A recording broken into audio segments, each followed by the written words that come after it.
Olá, ouvintes! Começando mais um episódio do Tá de Clinicagem, seu podcast de clínica médica de revisão e atualização. Meu nome é Pedro Magno. Eu sou o Frederico Amorim. E eu sou o Lucas Menezes.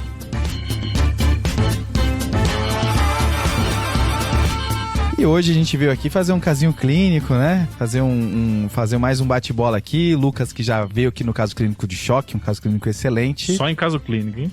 Agora a gente vai falar sobre infecção urinária, tá? A princípio um tema básico, né? Um tema que é do dia a dia, mas tem vários pontos de aprendizado aqui. O Pedro falou pra gente que era um caso tranquilo, mas a gente tá com o pé atrás até agora, né, Lucas? Não, sempre, tranquilo, né, Fred? Tranquilo. Mas antes de começar o episódio, eu queria falar que tá frio aqui, sabia, Fred? Tá frio. O que você tá falando, Pedro? Cara, tá frio nessa geladeira que a doutora Joane me colocou. Porque desde que a Joane assumiu a coordenação do podcast, faz 8 episódios que eu não participo. Você acredita nisso, cara? Eu sei, porque eu participei junto com ela dessa escala. Essa geladeira tá muito gelada, Lucas. Assim, tu vê que o cara colocado claramente de escanteio, assim, né? Mas faz parte. A Joane tem essa rixa comigo, né? Tem essa mácula comigo, então aonde ela puder me prejudicar, ela vai. Esse é o tipo que a Joane Alves é, entendeu? O Pedro tá fazendo esse tipinho todo aqui, mas é porque ele passou 15 dias na Disney. Não, mas podia ter antes. 15 dias é 2 episódios só. Comprou o PlayStation 5, tá todo, acho que é isso. Não, tem essa também. Claramente ele tava jogando, essa né? é A verdade é essa, né? A gente deixou ele jogar por mais tempo, Exato. não trazendo ele pro episódio, e é assim que ele Já agradece. me arrependi de trazer esse assunto aqui. Vamos pro episódio? Bora.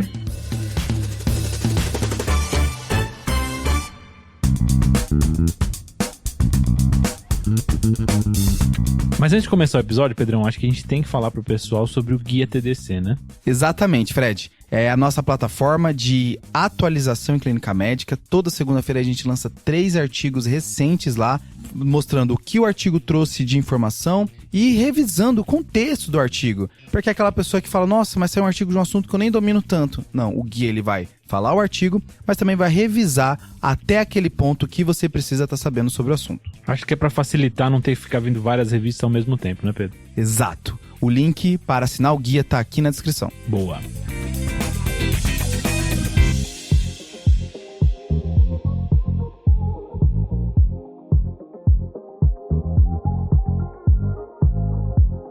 Então, lembrando que quem começa o episódio de caso clínico é a pessoa que sabe o que vai acontecer. Então, eu vou apresentar o caso para os meninos e sei o diagnóstico final. Já o Fred e o Lucas, eles não sabem o que vai acontecer. A única coisa que eles sabem é que é um caso de infecção urinária e foi só isso que eles estudaram, né? Chegaram a me mandar pergunta, Pedro, mas e tal coisa? Não, é infecção urinária e é isso. Beleza? Fechou, Combinado. Pedro. Só pra lembrar pra quem chegou pela primeira vez aqui, nos episódios de caso clínico a gente divide geralmente em partes o caso, então ele primeiro vai dar história clínica, talvez exame físico, depois outros exames, e aí a gente vai respondendo dependendo do que ele falar. A gente recomenda que toda vez que ele terminar uma alíquota, você pause e pense o que você faria, o que você falaria se estivesse aqui, isso sempre ajuda o aprendizado. Boa. Vamos lá? Bora. Vamos lá. Então, começando o nosso caso clínico, o paciente é do sexo masculino, ele tem 42 anos de idade, tá? De antecedente, ele é um paciente que tem diabetes tipo 1, há 15 anos em uso de insulinoterapia e tem alergia à penicilina. E aí o paciente ele veio no pronto-socorro porque ele começou faz 7 dias com uma queda do estado geral e uma sudorese e que nos últimos 5 dias evoluiu com um quadro de disúria e dor em região lombar à direita, que teve uma piora progressiva desses 2 sintomas nos últimos dias, atingindo um pico hoje, e é por isso que ele veio ao pronto-socorro. Ele relata que nunca teve quadro similar antes, nunca teve uma dor parecida como essa antes, e já adianto o exame físico para vocês, porque o exame físico tá bem normal, tá? O estado geral dele é bom, os sinais vitais dele estão normais, não tem alteração à ausculta cardiopulmonar, o exame físico abdominal é totalmente inocente, incluindo aquele clássico dor a punho percussão, sinal de Giordano, também não está presente. Lucas, começando aqui, acho que você, assim como eu, quando ele falou homem, grande parte do que você estudou foi por água abaixo, né? Exato. Claramente, eu já sei. Quando eu vi, esse caso é da vida real, e quando eu vi esse caso, foi assim, pronto, o fato de ser homem já valeu a pena trazer pro TDC. Tem uma segunda coisa que, quando ele mandou, a gente também ficou assim, que foi alergia à penicilina, mas isso a gente vai falar depois, né? Sem contar o diabetes tipo 1, né? É. Isso aí tá tranquilo. Mas acho que a gente pode começar aqui só, como é um episódio de infecção urinária, a gente tentar mapear aqui pro ouvinte o que é uma infecção urinária, pensando em várias partes da estrutura do sistema, né? Então, aqui a gente pode falar, na verdade, do sistema geniturinário. Acho que Perfeito. fica um pouquinho mais completo, né? Da parte urinária aqui, Lucas, a gente tem as duas principais infecções, que é a cistite, infecção da bexiga, e pielonefrite, infecção renal, né? Exato. E da parte genital, aí aqui a gente tem que diferenciar homem e mulher, né? Então, no homem, a gente tem a prostatite, a uretrite, a orquipedidimite, aí fica um pouquinho secundário, e às vezes até a balanite pode dar dor a urinar, disúria, etc. Já na mulher, a gente tem o mais importante aí, as vaginites ou infecções vaginais. Perfeito, Fred. Começando na cistite, então, Fred, principalmente nas mulheres aqui, que a gente tem mais evidência, né? É engraçado como a literatura é quase toda voltada, né, para mulheres jovens, né? É Exato. isso. É porque, querendo ou não, é o grande grupo de pessoas que vão ter essa doença, né? Então, nada mais justo, por assim dizer. Por isso o espanto quando eu falei homem, né? Exato. Sim. Que já quebrou mais da metade das coisas que vocês leram, né? Exato. Não, com certeza. Então, vamos lá. A cistite, então, na mulher jovem, ela vem geralmente com sintomas ali locais, principalmente disúria, urge incontinência, aumento da frequência urinária e, às vezes, até hematúria. Não é incomum ter. E aí, como que a gente vai fazer esse diagnóstico, né? Se você somar os achados, por exemplo, uma mulher que vem com disúria e aumento da frequência, e ela nega pra você irritação vaginal ou corrimento, Aí tentando tirar da jogada as infecções genitais que a gente tinha comentado, né? exatamente, Fred. E aí, se você juntar esses achados, né, tanto os positivos quanto os negativos que eu falei, você vai ter uma chance, uma probabilidade pós-teste dessa mulher jovem de mais de 90% de ser uma infecção urinária, uma cistite. Cara, é muito alta, né? É muito muito grande. alto. Só com história, né? A gente só usou história de sintomas que falam a favor de cistite e afastando o principal diagnóstico diferencial, né? Tem um dado legal também, Lucas, que a mulher achar que tem infecção urinária tem um alto valor preditivo positivo, aí mais que 80%. Então esse é um dado a mais pra gente poder perguntar durante a anamnese, né? Isso. Esse dado vem daquela série que a gente cita aqui do JAMA sempre, né? O Exame Físico Racional. E eles colocam, inclusive, que uma mulher que já teve ITU antes, né? Igual você falou. Falar que ela tá com ITU de novo é quase tão valioso quanto um exame de urina com leucocitúria. Então essa é uma informação Essa relação é muito muito boa. boa. Exatamente. Agora sim, qual que o médico valoriza mais, né? Com certeza é o o exame, né? com Sim. certeza. É o exame. Pra você ver. Então, por que é tão importante esse dado que a gente tá falando, né, Lucas? Porque em pacientes mulheres jovens com esses sintomas, a gente não precisaria fazer o exame de urina para fazer esse diagnóstico, né? Perfeito. Então, se ela tiver dor para urinar, polaciúria ou aumento de frequência e não tiver corrimento ou secreção vaginal, se ela tiver essas três coisas, eu posso fazer um diagnóstico presuntivo de infecção urinária, né? Isso. Você até deve fazer, porque aqui o seu exame de urina, o que você vai ganhar com ele no máximo é a confusão de um falso negativo. Top. E essa sequência de sintomas em uma mulher em idade fértil, né? Uma mulher jovem, né? Que não seja gestante, né? Isso, porque a gestante tem um diagnóstico de bacteriúria sintomático, um diagnóstico de infecção urinária pode estar relacionado a complicações gestacionais. Aí não entra nesse quadro, preciso ter certeza de qual é a bactéria. Mas em mulher não gestante, em idade fértil, então não é criança nem é idosa, eu posso fazer esse diagnóstico sem exame complementar. Você tem uma cistite e eu nem preciso me preocupar em fazer exame de urina, que vai mais me atrapalhar. E tem um dado importante, Pedro, que aqui isso é válido para esse contexto. Então, homens, a gente já não tem esses dados tão claros. Talvez a gente possa transferir alguns dados disso, talvez, mas a gente não foi estudado, né? Boa. E não só isso, idades, né? Então, mulher idosa ou mulher gestante não vão entrar aqui nesse quadro. Fechado. No nosso caso, então, a gente claramente já vê que não é isso que a gente discutiu agora. É um paciente que é homem e que tem sintoma sistêmico, que é a principal diferença entre uma cistite e uma pielonefrite. É o sintoma sistêmico. Também é pela clínica que você vai diferenciar isso. Aqui, Lucas, a gente não tem preditores tão bons quanto a gente tinha para cistite, né? Então isso não é tão bem estudado quanto para cistite, então a gente não consegue falar assim, se ele tiver isso e isso, pronto, com certeza é pielonefrite, Isso, né? Exato. Mas geralmente é um conjunto de sintomas que incluem sinais sistêmicos aqui, febre, astenia, fraqueza. Esse paciente geralmente tem dor, então ele vai ter dor na região lombar, aquela dor em ângulo costo-vertebral, como às vezes é descrito. E junto Achei bonito, viu? Ângulo costo-vertebral. Obrigado.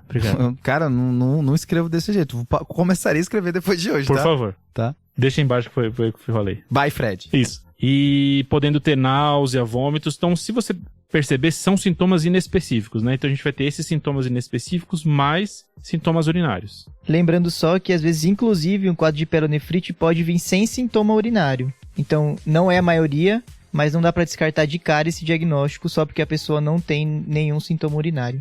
Isso aí é uma pegadinha, né? Esse vai virar quase uma FOI, né? O paciente, ele tem uma febre que você não consegue localizar em lugar nenhum. Eu, quando tive dengue, eu tive muita dor lombar quando eu tive febre, então tava quase ali, né? Na pielonefrite sem sintoma urinário. Então aqui a gente vai ter que fazer algum exame, né, Lucas? Então não dá pra gente clinicamente já liberar esse paciente, a gente vai ter que investigar um pouco melhor, né? Com certeza, a ideia é essa, a gente não tá num terreno tão seguro quanto aquele caso da cistite na mulher jovem sem nenhum outro sinal. Fora que são infecções assim que tem grau de complicação totalmente diferente, né? A pielonefrite em algumas cortes de sepse é a segunda causa que leva o paciente a ter sepse, e cistite não, né? Cistite já, por definição, não tem repercussão sistêmica. Então, aqui você já fica num terreno que você tem mais perigo, assim, pô, será que esse paciente tá pior do que eu tô imaginando? Aí você já começa a olhar Quicksolve, CIRS, pra ver se tem alguma coisa a mais, né? Aproveitando então que a gente falou de exames, tem alguns lugares que falam para você adicionar então sempre o exame de urina para avaliar se o paciente tem ou leucocitúria ou hematúria para ajudar no diagnóstico.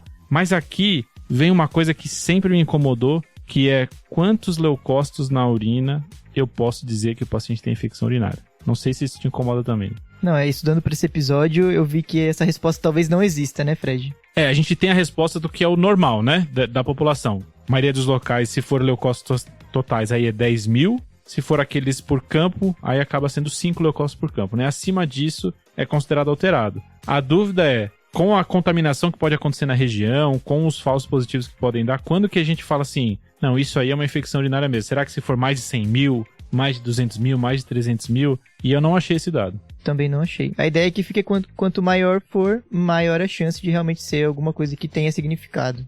Vira e mexe a gente vê assim, maior que 1 milhão, Exato. etc. Aí quando vem aquela 20, 30 mil, a gente fica assim, putz, será que isso é infecção mesmo? Acho que é uma coisa que é bem casada com a clínica, né? Se a clínica já tá te convencendo é um valor alto, tudo bem. Agora, a clínica não te convence, e aí o valor já vem baixo, pô, talvez você não esteja diante desse quadro, né? Exato. Tirando leucocitura, né, Lucas, acho que a gente tem outras coisas para ver no exame de urina, né? Isso que a gente viu foi a avaliação do sedimento urinário, a avaliação dos leucócitos, mas se tiver só a fitinha, aí geralmente vai vir com leucócitos positivos, né? Aquela cruzinha. Isso, exatamente. E aí é um marcador da esterase leucocitária, que é uma enzima encontrada ali no glóbulo branco. Então ele é um marcador indireto de piúria, mas que também tem seu valor. Inclusive, quando a gente vai estudar, eles vê que eles usam mais isso do que o valor assim bruto mesmo de leucócito na urina. Acho que tem um pouco também de disponibilidade, né? Alguns locais não têm a disponibilidade de fazer a contagem e acaba fazendo só o dipstick. Isso. A outra coisa que a gente pode ver no dipstick, quando a gente diz dipstick aqui, é aquela fitinha de urina, né? Uhum. Outra coisa que a gente pode ver... São os resultados que vêm cruzes na urina 1, né? Exato.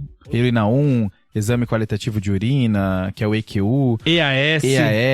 A gente tá resumindo tudo em urina 1, mas é tudo a mesma coisa. Isso. Aqui, um outro exame que vale a pena ver é o nitrito, né? Então, o nitrito positivo chama atenção para infecção urinária, mas algumas infecções urinárias podem ter um nitrito falsamente negativo, né? Exato. Lembrando então só, Fred, que o nitrito ele é mais específico do que sensível, porque nem toda bactéria que causa ITU, ela vai fazer o nitrito ficar positivo. Então, assim, a E. coli, que é a principal bactéria causadora desses quadros, ela consegue fazer o nitrito ficar positivo. Então, por isso que ele é um exame razoavelmente bom. Mas lembrar que ele é mais específico do que sensível. Top. Aqui, acho que vale lembrar alguns falsos positivos do nitrito, né? Então, se a amostra ficar muito tempo, demorar muito tempo para ser analisada, isso pode positivar falsamente. E o uso de uma medicação chamada fenazopiridina. Famoso. O analgésico urinário. Pirídeo, né? O famoso pirídeo, né? Tá, tem alguns parecidos aí, mas ele pode ter um falso positivo. E a vitamina C pode dar falso negativo para nitrato. A informação aleatória do dia é essa. Fechou, Fred, fechou. Maravilha. Sinto que não é a última, mas vamos lá. Não será. E a gente tá falando de exame de urina aqui nessa sessão pielonefrite, porque aqui não tem discussão quem pede e quem não pede, né? Todo paciente com suspeita de pielonefrite vai fazer exame de urina 1 e urocultura, né? Perfeito. A discussão que a gente estava tendo antes era no caso de cistite, uma infecção simples, sem repercussões sistêmicas. Top. Agora, não é só a pielonefrite que pode causar sintomas sistêmicos, né, Lucas? Sintomas sistêmicos e ter sintomas urinários. Aqui a gente tem em paralelo a prostatite, então a infecção da próstata que também pode causar sintomas sistêmicos, tremores, febre, mal-estar. E aqui a gente tem que pensar principalmente em pacientes que têm dor pélvica, então a queixa de dor pélvica, dor à palpação da região do períneo, pacientes que são idosos, que já tem alguma alteração prostática prévia, alguma alteração naquela região, ou que fizeram algum procedimento na região. E para prostatite é importante o exame físico, principalmente a parte do toque retal. Eu posso ver se ele tem sensibilidade pélvica ou dor na região pélvica, mas para avaliar melhor, eu posso fazer um toque retal. Aqui eu tenho que ser mais leve, mais cuidadoso, né, Pedro? A ideia é que um toque retal pode aumentar as chances de daquela próstata inflamada liberar bactéria para a corrente sanguínea e fazer bacteremia. Isso é visto principalmente naquela ideia antiga de fazer uma estimulação da próstata para que o paciente colete o exame de urina depois da próstata estimulada. Era como fazia o diagnóstico de prostatite antes, né, Pedro? Isso, então aí com isso, aí você colhe o exame de urina e a chance da urina vir é positiva e tudo mais. Isso claramente vai aumentar a chance de bacteremia. Um toque retal simples, só para ver se é doloroso ou não, quase fazendo um paralelo com o sinal do Giordano para ver se dói a loja renal quando é pielo. Aqui eu quero ver se a próstata dói quando eu encosto nela. Um toque retal mais simples, a princípio dá para fazer, mas como em pacientes mais graves, toxemiados, existe um risco de bacteremia, talvez não valha a pena. As que eu vi, o paciente tem muita dor, né? Exato. Geralmente é bem rápido, o paciente acaba tendo muita dor. É isso que eu ia falar, parece ser sensível, né, assim, o toque, não precisa fazer esse estímulo que é desnecessário, não vai trazer nenhuma informação e pode causar mal. Perfeito. Boa. Outra infecção aqui que também está associada com o trato genital é a uretrite, né, Lucas? Uretrite também pode dar sintomas sistêmicos, gonorreia pode dar febre, mal-estar, pode até ter disseminação para outros órgãos, etc. Então a gente tem que sempre ficar de olho. E falando de uretrite e prostatite, a gente vai ter que fazer um exame desse paciente da parte genital, que é uma coisa que o Pedro não trouxe ainda. Então acho que faz parte a gente perguntar de sintomas, teve corrimento genital ou não, teve dor pélvica ou não, e também perguntar histórico sexual, se teve relação sexual desprotegida, e no exame físico dar uma olhada na região genital. Exatamente, Fred, foi o que eu senti falta também. Acho que foi perfeito as informações que você quer. Então, entregando essas informações rápidas aqui, o nosso paciente ele não tinha dor pélvica, ele não tinha sinais de corrimento uretral também, ele relata um hábito sexual com uma única parceira nos últimos 2 anos. Perfeito. Então agora que a gente já discutiu um pouquinho dos diagnósticos diferenciais, voltando para o caso, então fazendo uma representação rápida do nosso caso. É um paciente masculino de 42 anos de idade, diabético tipo 1, há 15 anos, com insulinoterapia e é a única medicação que ele usa. Há 7 dias então com uma queda do estado geral e aí de sintoma localizatório uma disúria e dor em região lombar à direita com piora progressiva nos últimos 5 dias. Diante disso, então, a nossa principal suspeita, nesse momento, fica com pielonefrite. Concordo plenamente, Lucas. Acho que a principal hipótese aqui é pielo. E o Pedro levantou a bola, agora há pouco, sobre sepse, né? Então, lembrando que pielo é uma infecção que é potencialmente grave. Então, aqui a gente sempre tem que checar sinais vitais, avaliar se o paciente pode estar séptico ou não. O Pedro já passou pra gente que os sinais vitais estavam normais, mas é o que a gente tem que deixar no fundo da cabeça quando a gente pensa em pielonefrite. Pielonefrite é uma doença potencialmente muito grave. E aí, o que a gente pode pedir de exames aqui, Lucas? O que você acha? Hemograminha? Então, Fred, acho que vai vir o pacotão da possível sepse. Boa. Perfeito. Um paciente com uma infecção possivelmente grave, apesar de não estar instável agora. Top. Ele pode estar com alterações orgânicas que a gente não está vendo. Aí, no caso, pensando em pielonefrite, a urina 1 e a urocultura, já de cara, antes de qualquer antibiótico, principalmente. Uma gasometria, talvez fosse uma boa ideia. Dependendo do que eu achar na hora da avaliação, pode ser que eu pense em algo mais grave, né? Já tá com os exames aí, Pedro, pra ajudar a gente? Beleza, então vocês vão pedir exames pra ele, eu vou entregar aqui, tá? Então, seguinte, começando com a urina, o pH veio de 5, tá? Os leucócitos na urina vieram de 105 mil, tá? Tinha um pouquinho de hemácia também, estava em torno de 64 mil hemácias. Tinha 3 cruzes de glicosúria, tá? E 1 cruz de corpos cetônicos. Essa é a alteração que tinha na urina, não tinha proteinúria, não tinha nada a mais. E a urocultura está rolando, né? Não vou entregar tudo de bandeja, o paciente já está no pronto-socorro ainda. Da parte dos exames de sangue, principalmente para a gente avaliar critérios de sepse, foi solicitado um hemograma que veio com HB de 13,2, com leucócitos 17.410, tem um pouquinho de desvio ali com 6% de bastões, plaquetas de 600 mil. O sódio 130, potássio de 4,5, uma creatinina no momento de 1,52, sendo que a basal dele é 1,16, ok? Uhum. A glicose sérica dele veio de 363 e solicitaram uma gasovenosa que veio com pH de 7,41 e um BIC de 25. Acho que a primeira coisa, Lucas, aqui é que a gente passou totalmente o fato dele ser diabetes tipo 1, né? Acho que quando os dois aqui se olharam, quando ele falou assim, corpos cetônicos na urina. Exato. Que a gente tava tão aqui, cistite, uretrite, prostatite, mas o paciente, como tem diabetes tipo 1, isso tem que sempre ficar na nossa mente, né? Com certeza. O importante foi que a gente lembrou, pediu os exames e aí ficamos tranquilos com o agaso, pelo menos. Top. O paciente tinha só uma cruz de corpo cetônico na urina, então não fecharia critério por cetonúria, mas tinha uma glicose acima de 250, com sintomas inespecíficos. Às vezes ele tem o processo infeccioso que descompensa uma certa acidose diabética, mas de fato não tinha nada para isso. Provavelmente só uma descompensação da glicemia pelo quadro infeccioso, né? Boa. Aqui outras alterações que chamam atenção, então a leucocitose importante, 17.000, chama atenção para um quadro infeccioso também. Uma plaquetose que provavelmente é reacional a uma infecção também. Leucostúria, que a gente tinha comentado. Isso. Aqui acho que não tem dúvida, acima de 100 e poucos mil, que nem o Pedro falou. Tinha um pouco de hematúria também, que pode acontecer nesses casos, né? O paciente com infecção urinária pode ter hematúria associado. Então acho que está chamando muito para pielonefrite. Não sei o que você acha. Se a nossa probabilidade pré-teste aqui já era alta, né? Nossa suspeita clínica já era alta, com esses resultados a nossa probabilidade pós-teste só aumentou. Eu diria que a principal hipótese, com certeza, pielonefrite. Perfeito. Aí eu puxo agora a dúvida para você, Lucas. Ele tem sintomas sistêmicos, dor lombar, alteração urinária e exame de urina alterado, além de provas inflamatórias alteradas. Eu preciso fazer uma tomografia nesse paciente para avaliar essa infecção urinária? O que você acha? Perfeito, Fred. Eu vou dividir aqui em duas caixinhas, então, da indicação da tomo. Top. Aquele paciente que vai ser feita a tomografia já de cara, que é o que a gente está discutindo agora, Legal. e o paciente que não melhora, depois vai ter a indicação do exame de imagem. Perfeito. Então, Fred, só lembrando que no nosso caso a gente já tem uma certeza razoável que é pielonefrite. Top. Então a indicação do exame não é diagnóstica nesse momento. Não é como se fosse uma febre, dor abdominal a esclarecer, que você não sabe se é um processo intraabdominal. E aí, na tomo, você acaba achando que sinais de pielonefrite, né? Tipo aquele paciente que não vai ter sintomas urinários com pielonefrite, aquela pegadinha que a gente vocês comentou. mencionaram. Perfeito. A ideia que fica aqui é que você não precisa da tomo para fazer o diagnóstico de pielonefrite. É isso que tem que ficar claro. Top. E que não é para fazer tomografia em todos os pacientes com pielonefrite. Acho que esse é um segundo ponto importante, né? Exatamente. Então, quais são as indicações do paciente fazer a tomografia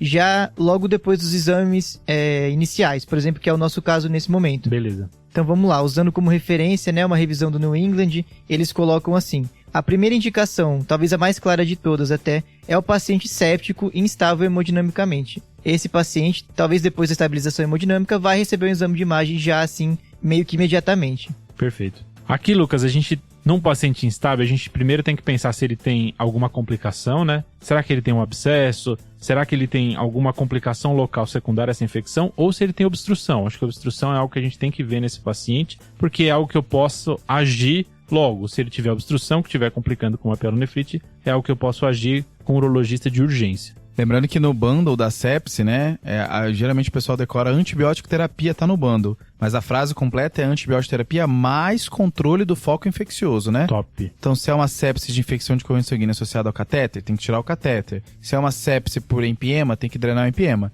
E se é uma sepse por infecção urinária que está obstruída, tem abscesso, eu tenho que resolver esses quadros para poder dizer que está tratando, não é só antibiótico. E aproveitando que a gente falou de obstrução, outro critério é presença de possibilidade de cálculo, né? Pelo mesmo motivo, esse paciente com histórico de cálculo ou com possibilidade de cálculo, histórico de cálculo, pode ter uma obstrução, que é o que eu teria que agir também.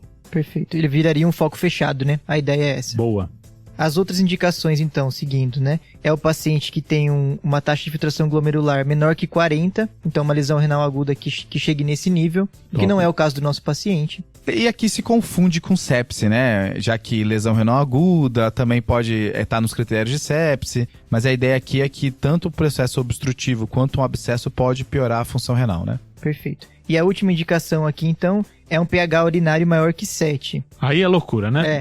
Da onde que vem isso, né? Esse pH urinário maior que 7 está relacionado a uma maior possibilidade do paciente ter um cálculo de estruvita. Lembrando do Proteus aí, né? Que ele vai aumentar o pH urinário, então é daí que vem essa indicação. A ideia é que os cálculos de estruvita, eles só conseguem ser formados com pH acima de 7.2, né? É uma loucura total isso. Então, baseado no New England, a gente tem 4 principais indicações para fazer uma tomo no primeiro momento, né? Então, é o paciente séptico, paciente com cálculo renal ou suspeita de cálculo renal associado, paciente com disfunção renal e pacientes com pH urinário acima de 7. Aproveitando essa revisão, Pedro, a gente tem um estudo interessante da Holanda, Tá? ou Países Baixos, aí fica a dúvida, que ele viu 3 coisas para tentar predizer se o paciente tinha alguma alteração radiológica e, segundo, se ele ia precisar de alguma intervenção cirúrgica de urgência urológica. Tá. Quais foram essas 3 coisas que ele viu? Litíase, então presença de litíase. Segundo, pH urinário maior ou igual a 7. E terceiro, clearance de creatinina menor ou igual a 40.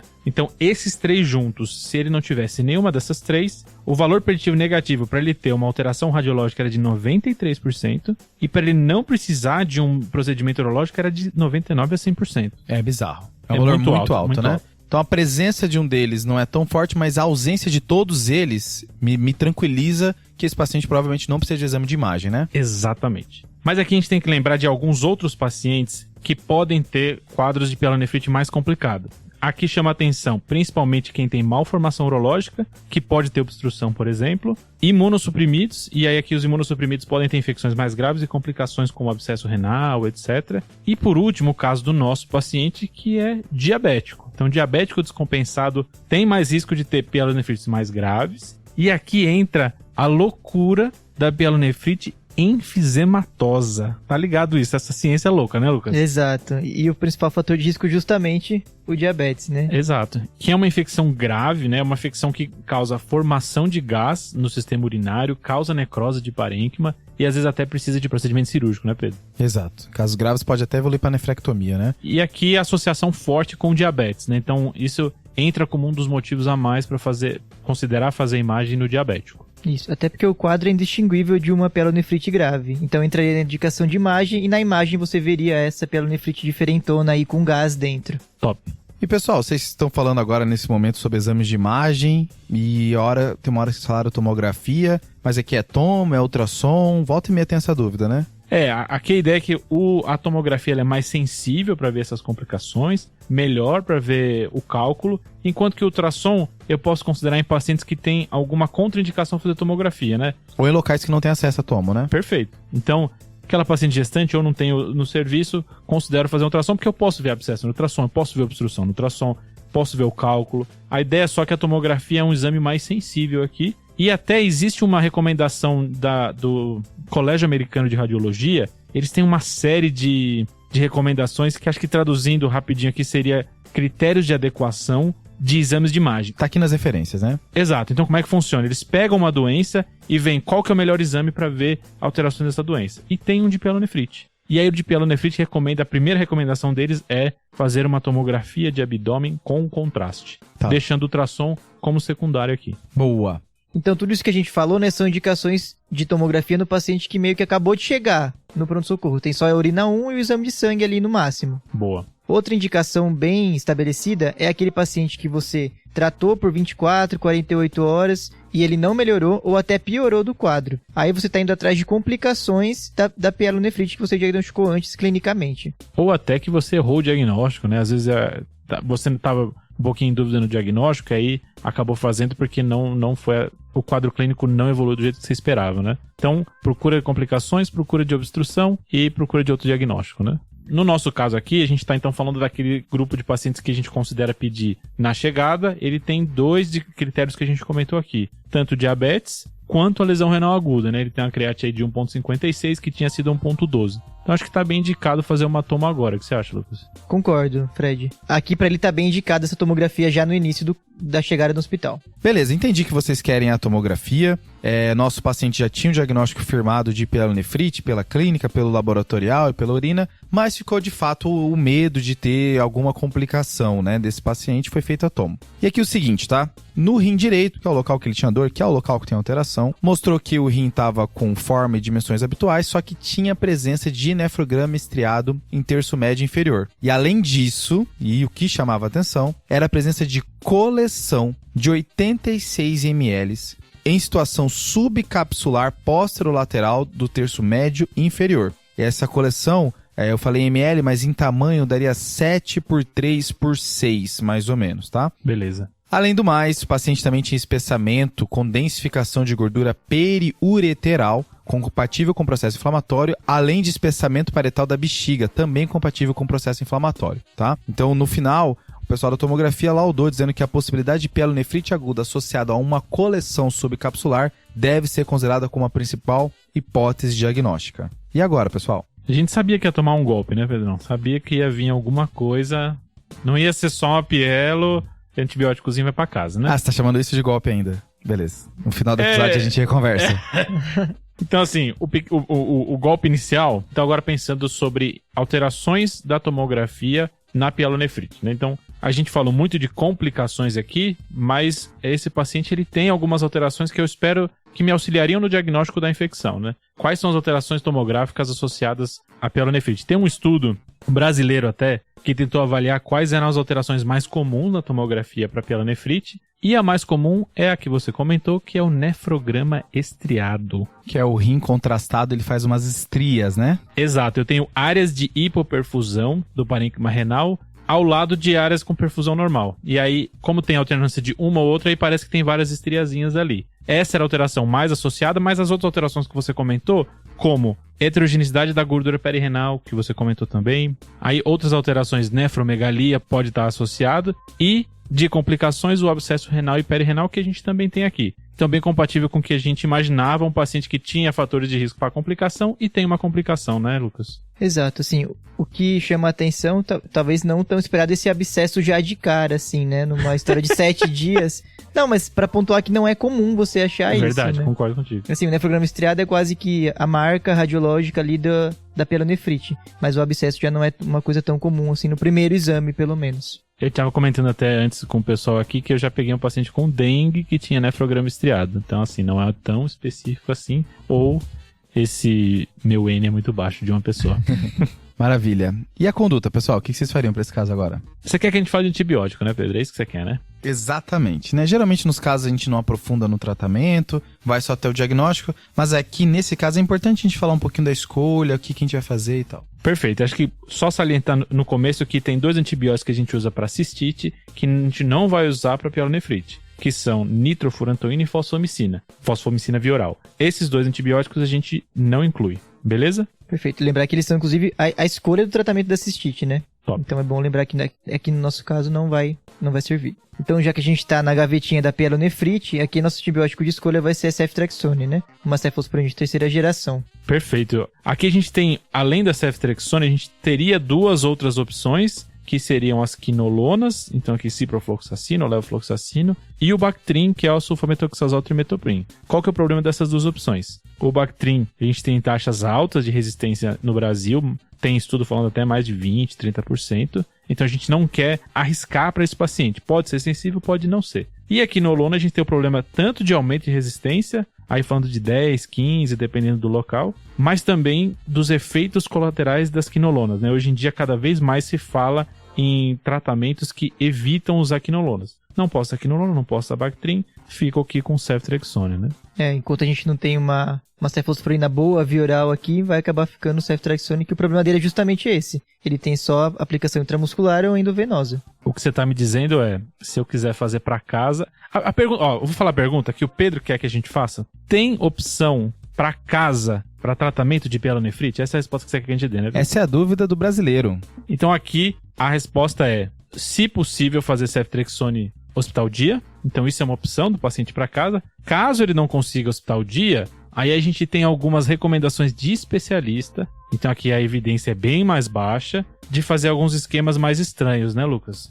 Isso, então acho que é bom salientar que a gente vai entrar num terreno aqui meio sem evidência, de boa qualidade. O pântano das incertezas, como diria Iago Jorge. Perfeito. Meu Deus, tá. E aí? Então vamos lá. No paciente que você não vai internar, ele vai para casa. O que a gente consegue fazer, baseado em opiniões de especialista, é você fazer uma primeira dose de ceftriaxone, assim que ele tá ali na sua sala de emergência, na sua observação, enfim. Acabei de fazer o diagnóstico Exato. de pielo, já faço uma dose, né? Garante essa dose, e aí você decidiu que ele não vai ser internado. Então já com essa dose feita, você pode fazer um esquema de quinolona para casa. E aí ciprofloxacino 500 de 12 em 12, ou a levofloxacino 750 uma vez por dia. Esse esquema pressupõe uma taxa de resistência menor que 20% de quinolona, né, Lucas? Isso, que é assim, o paciente está bem a ponto de tolerar esse seu possível erro de 20%. E ao mesmo tempo eu tô pensando aqui em pielonefrites não complicadas, um paciente que está mais estável, que eu conseguiria um retorno em 2, 3 dias para checar a cultura e aí qualquer coisa eu adequo meu antibiótico, né? Não, com certeza. Esse paciente você vai mandar para casa, mas ali com o telefone atualizado, esperando a cultura, né? Checando a cultura todo dia. E você vai entrar em contato com ele ou vai pedir para ele voltar dali 2, 3 dias para você reavaliá-lo. Top. Acho que isso é importante. Se você vai usar essa estratégia que já tá no pântano, citado pelo Fred, você tem que selar o compromisso com o paciente que a urocultura será checada em 2 a 3 dias e a terapia será ajustada. Será que ele tá no grupo de pacientes que o antibiótico não vai funcionar? Putz, ele tá, então vai ter que mudar a estratégia. Ah, não, pra ele funcionou. Então pronto, a gente fica mais tranquilo, segue usando isso. Mas esse compromisso ele tem que estar selado para poder tomar essa conduta, né? Não é um paciente que você manda pra vida e se ele piorar, você volta. Não, você já tem que se antever porque a taxa de resistência é alta, né? Então aqui a indicação é de ceftriaxone, que nem a gente acabou de comentar, e esse paciente já tem uma pielonefrite complicada por um abscesso. Então aqui já vai uma indicação de internação, né? Então pacientes com complicação, pacientes com sepse, existe essa indicação de eu começar o tratamento hospitalar e terminar ambulatorial depois, depende da melhora dele, ou completar ele em regime hospitalar. E aí não vai ter esse problema de ceftriaxone e quinolona, já posso fazer ceftriaxone de uma vez. Isso, aqui a gente não vai ter dúvida. Ele vai ser internado e ele vai receber ceftriaxone. Top. Agora a segunda parte do tratamento. E esse abscesso e essa coleção, o que a gente faz, hein, Lucas? Então, Fred, o principal ponto aqui que a gente tem que ver do abscesso é o tamanho. Fechou. Por que eu falo isso? Então, a gente vai ter assim, que o abscesso não necessariamente vai requerir uma intervenção urológica ali para se resolver. Beleza. E o principal fator que vai predizer isso é o tamanho. Então vamos lá para os cortes. A gente vai ter um tamanho de 3 e 5. Tá. Os abaixo de 3 centímetros, via de regra, vão se resolver com antibiótico terapia. Perfeito. Então esses eu muito raramente vou mexer ali, de maneira cirúrgica. São bem pequenos, né? Às vezes até difícil de puncionar, né? Exatamente. Os entre 3 e 5, tem alguns estudos que eu li aqui que falam que mais de 90% também vão se resolver com antibiótico terapia. Legal. Então é aquele que você já não tem aquela certeza ali muito grande, mas tem uma certeza razoável, não vai ficar tão ansioso já para mexer. Mas talvez reavalie depois. Beleza. Com certeza. E aí os acima de 5 centímetros já tem um consenso na literatura que muito provavelmente você já deve chamar o urologista e ele vai ter uma abordagem ali cirúrgica para drenar esse abscesso. Então esse paciente nosso, o Pedro comentou aí de um diâmetro de 7 centímetros, se eu não me engano. Então teria indicação também de chamar a equipe da urologia para avaliar uma drenagem, certo? Com certeza. Fechou. Então tratamento, controle do foco e antibiótico.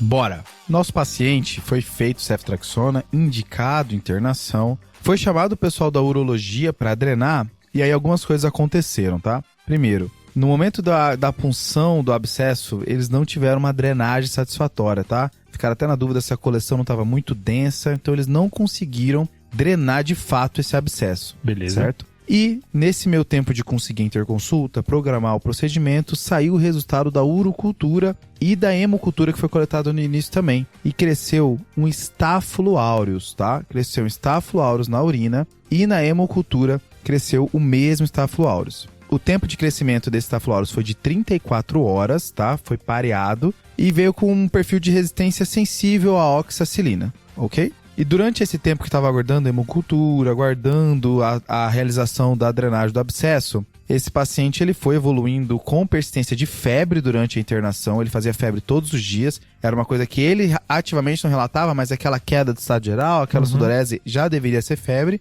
e o PCR dele só aumentou. Ele tinha um PCR da entrada de 220 mg por decilitro, que foi até 280 no terceiro dia de internação. Esse é o segundo golpe, é isso, Pedro?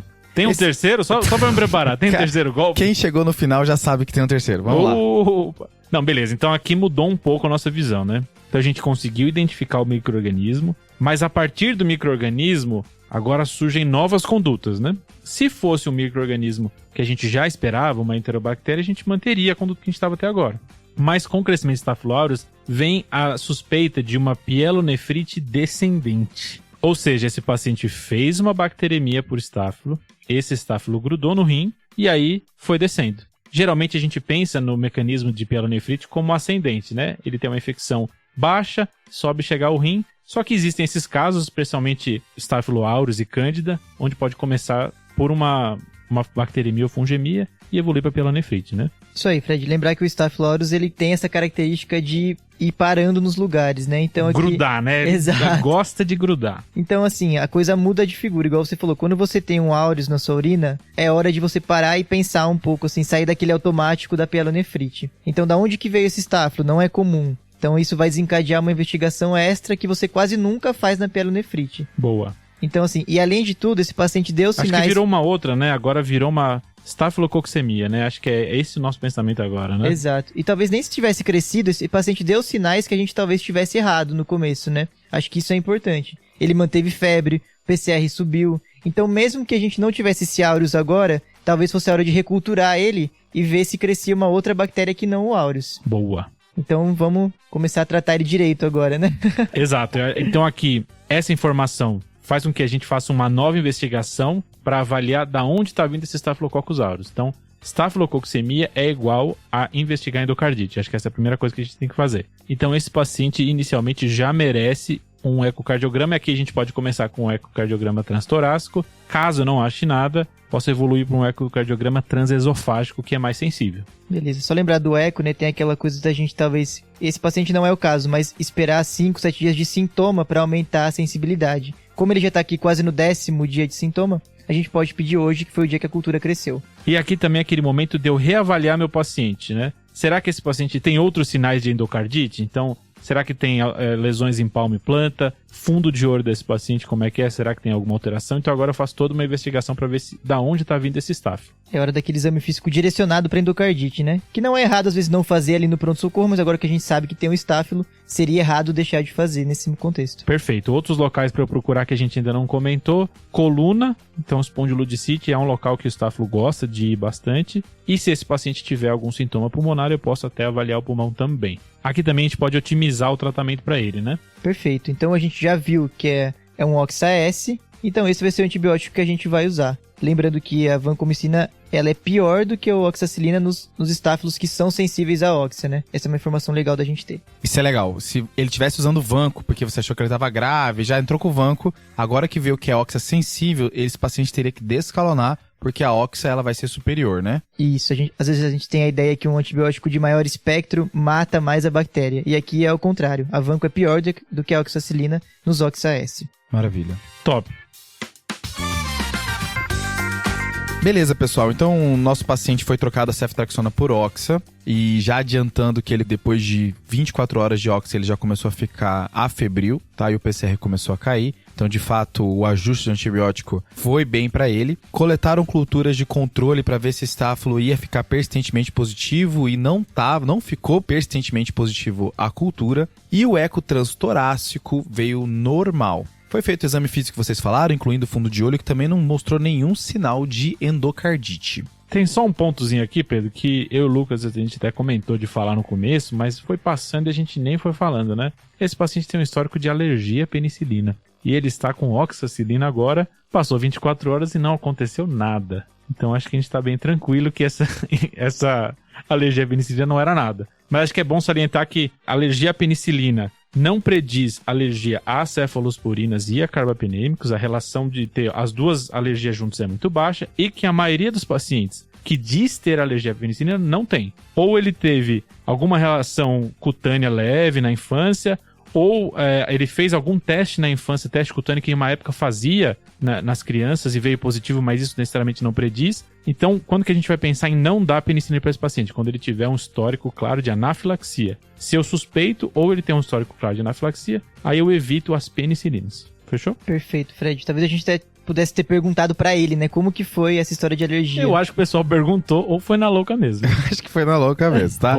Mas assim, é legal você falar isso, Fred. Então, que existe vou roubar um minuto aqui do podcast pra falar que existe um episódio de um podcast americano, então tem a limitação do inglês, que é do Cora M, que é só sobre alergia à penicilina, um episódio excelente, e que ele fala que essa informação, que a maioria das pessoas acham que tem alergia à penicilina, mas não tem, e ele cita 4 motivos para isso, para as pessoas acharem que tem sem ter, né? O primeiro motivo é que a alergia à penicilina, ela vai diminuindo com o tempo, às vezes ela até pode ter um quadro alérgico leve na infância, mas que passa na fase adulta. Segundo motivo, a pessoa ela pode confundir um rash viral como se fosse alergia. Então ela tem um quadro de mononucleose, faz uso da penicilina, abre o rash da mononucleose e acha que o problema era da penicilina e a partir de então vai falar que é alergia. Terceiro motivo para a pessoa achar que tem alergia à penicilina, não tem. É ela confundir efeito adverso com alergia. Então, eu usei penicilina e tive diarreia, então quer dizer que sou alérgico. Não, você teve um efeito adverso. Isso não é uma alergia. Diário.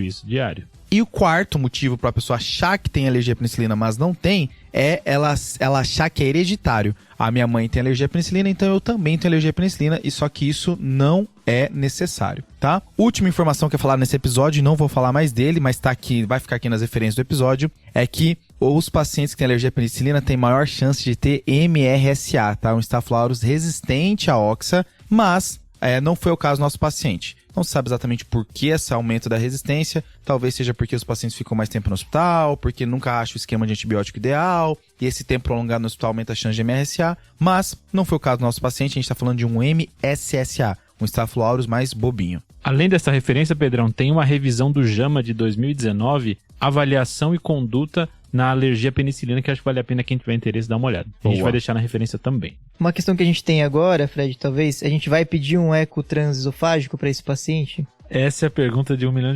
Das várias que a gente teve nesse podcast. Que ele tem algumas coisas que talvez falem contra a endocardite, né? Por exemplo, a melhora rápida dos sintomas dele com 24 horas só de antibiótico. Tá. Essa positividade do estáfilo em 30 e poucas horas, que é um tempo longo, querendo ou não. Tá. A gente sabe que abaixo de 12 horas aumenta muito a chance de ter uma endocardite, né? Uma concentração maior de bactéria ali no sangue. Mas ao mesmo tempo é um paciente que demorou um pouco para melhorar, a gente errou o primeiro antibiótico querendo ou não. Ele é um paciente diabético, então imunossuprimido, querendo ou não. Então dá vontade de pedir esse transesofágico, né?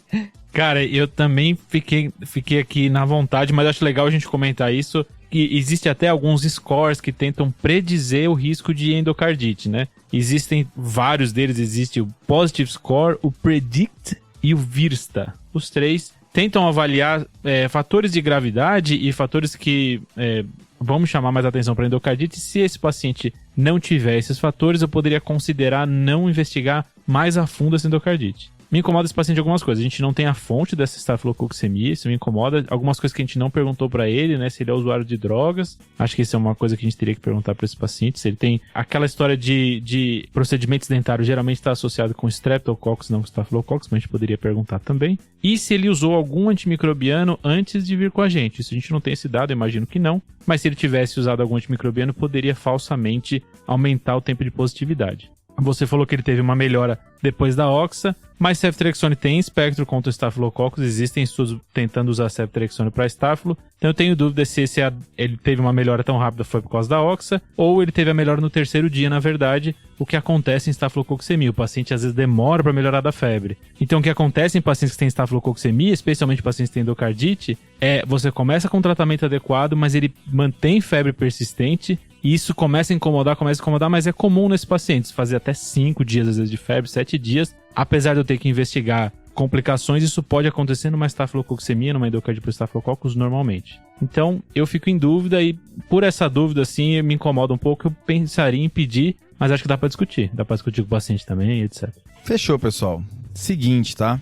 Foi realizado o eco transesofágico. Oba! Veio normal, tá? Veio sem presença de vegetação. E aí refizeram a anamnese, como o Fred mencionou. Ele não é usuário de droga injetável. Ele não fez procedimento dentário também recente. E sobre o uso de antibiótico, ele fala que usou só apenas antibiótico tópico. Porque nos últimos 3 meses ele teve 3 quadros de furunculose, tá? E existe na literatura um quadro de furunculose que pode fazer uma infecção renal, tá? Que é o carbúnculo renal.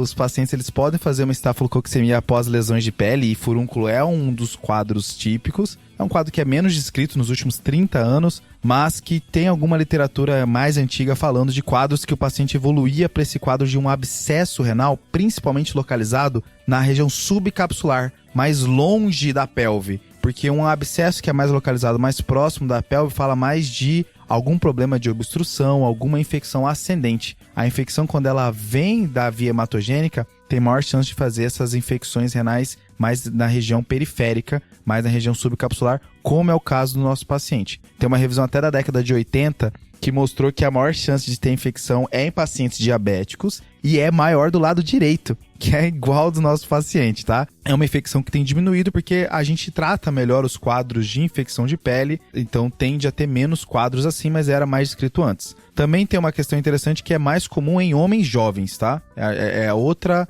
característica desse quadro que não é mais tão comum como já foi. Esse nosso paciente, então, ele começou a melhorar cada vez mais. A proposta de antibiótico terapia dele ficou para fechar 4 a 6 semanas, já que ele não conseguiu controlar o foco infeccioso. Tentaram fazer uma antibiótico terapia mais estendida. E aí tivemos uma situação com esse paciente, é que no 6º dia de tratamento, onde foi realizado todos esses exames, o paciente ele falou que ele não tinha mais condições de ficar internado, ele precisava resolver uma questão fora do hospital por motivos pessoais e que ele precisava ir embora. Foi explicado que o processo não estava bem controlado, que a terapia indicada que era de drenagem não foi realizada e tendo em vista principalmente a possibilidade de não completa resposta devido ao tamanho do abscesso, como o Lucas mencionou, mas ele, sabendo de todos os riscos, ele falou que ele precisava ir embora, tá? Pedro, acho que esse problema levanta 2 discussões aqui. Uma das discussões é a vontade do paciente de ir embora quando ele necessita de um tratamento hospitalar,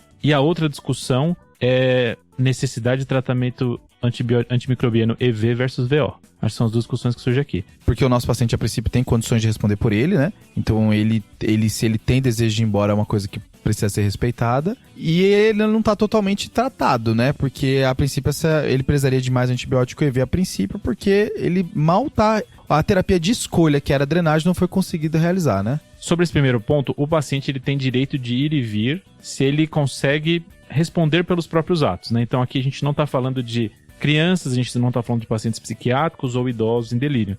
O paciente está consciente, ele tem direito de ir embora se ele quiser. E aí ele tem algumas opções. Ele pode solicitar a alta para a equipe médica. A equipe médica pode fazer um termo de responsabilidade, onde ele fala que ele aceita qualquer problema que ele tenha na alta. Isso é extensamente registrado em prontuário e isso só pode ser feito em pacientes que não têm perigo iminente de vida. Apesar do Clemente falar que isso pode ser feito, o médico ele é responsável pela alta independente de tudo. Então, qualquer coisa que aconteça com esse paciente fora é responsabilidade sua, mesmo que ele tenha assinado o termo. Então, existe um problema jurídico aí. O segundo jeito é ele evadir. Aí ele não te avisou, ele se manifestou que queria ir embora, você falou que não, ele foi embora, né? Então existem esses 2 jeitos dele ir embora. Agora, sobre antibiótico, hoje em dia tem uma discussão muito grande sobre EV versus VO. Porque antigamente a predominância de EV em antibiótico terapia era muito grande, EV sempre superior a VO, mas vários estudos estão tirando essa predominância. Então a gente tem estudo com endocardite tratamento VO, osteomerite com tratamento VO, bacteremia por estáfilo num paciente que tivesse estável, com negativação de cultura sem complicação, dá para considerar esse paciente ser tratado ambulatorialmente, se esse for o pensamento da equipe. Eu não acho que desse paciente isso seria uma conduta que colocaria ele em risco. É isso que eu quero dizer. Fred, foi raciocinado dessa forma, tá? Como você mencionou, foi bem escrito no prontuário, assim, bem completo sobre a orientação, que devido ao paciente ter apresentado uma melhora clínica, apresentado uma melhora laboratorial, foi repetido tomografia, o abscesso apresentou sinais de ter reduzido também um pouco de tamanho, ainda acima de 5 centímetros, mas agora com 6 por 6 centímetros. Então, devido a tudo isso, acharam que dá para tentar fazer a terapia via oral, apesar de não ser a primeira escolha da equipe assistente, tá? Esse paciente ele vai de alto com Bactrim, que mostrou na cultura que o Staphylococcus aureus era sensível a esse antibiótico. E o nosso paciente retorna depois de 3 semanas utilizando o Bactrim para repetir a tomografia, que mostrou um bom regresso do quadro infeccioso e o nosso paciente continuou super estável em progressão de melhora, ok? Top. Fechado, pessoal? Muito bom. Fechado. E é isso, pessoal. Acho que eu quis separar esse caso porque ele tem vários momentos de mudança de padrão, né? Já começa sendo um homem, aí depois não é uma bactéria comum, é um Staphylococcus aureus. Aí o Staphylococcus aureus que não é uma endocardite, é uma infecção de pele que fez bacteremia e que tinha sinais, tinha pistas que não era endocardite, como o Lucas mencionou. Então acho que é bem legal esse caso para trazer alguns pontos de aprendizado. Fechou? Fechado. Bora para os salves? Bora. Bora.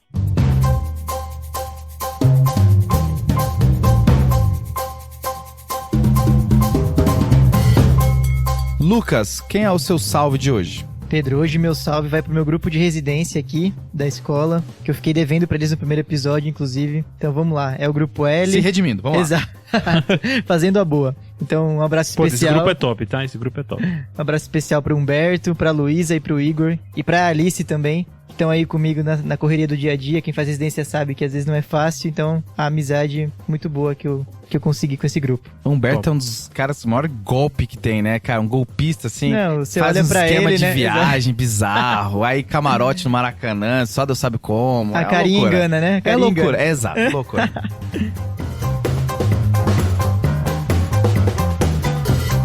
E o seu, Fred? Pra quem vai o seu salve? O meu salve vai para Daniela Harsani. Ela é uma R1 de clínica médica do Hospital São Paulo. Ela fez medicina no Einstein, da primeira turma. E ela comentou comigo, na verdade, um colega de grupo dela comentou comigo, que ela falou que o TDC é como se fosse uma banda de rock. Cara, essas comparações com bandas de rock é muito doida, né? É engraçado demais, né? Mas um salve. Muito obrigado, Daniela. Abraço, Daniela. Abraço, Dani. Foi minha R1 do meio, muito boa. Top. E o meu salve, pessoal, vai pra o Eric. Talvez eu fale errado o seu nome, Eric, desculpa. É Eric Tomiyuki Oi, tá? Ele é um estudante de medicina que faz faculdade de medicina lá em Indaiatuba. E ele é fã do TDC desde o primeiro episódio, tá? Ele, sem querer, estava olhando o podcast de medicina quando o TDC lançou o primeiro episódio. Mentira! E desde então ele acompanha a gente. Ele estava presente numa aula que eu dei lá pro pessoal da medicina de emergência lá de Indaiatuba. E ele me parou depois da aula, falou que acompanha desde o primeiro episódio. Fiquei muito feliz, assim, de ter um cara que acompanha a gente tão desde o início, que nem foi a gente que implorou pra ouvir, né, no começo. Demais. Cara, por favor, ouve aqui. Não, ele sem querer achou e desde então gosta do nosso trabalho. Então, um abraço, Eric. Muito obrigado aí pela audiência. Eric, brigadão. E é isso, pessoal. Lembrar de seguir a gente no @tadeclinicagem, tantos no Instagram, no Twitter, no YouTube, e fazer aquele jabá clássico, né, que é o nosso produto que a gente gosta tanto, que é o Guia TDC, a nossa plataforma de revisão e atualização em clínica médica, que tem cada vez mais conteúdo lá. Fechado? Fechou. Valeu. Falou.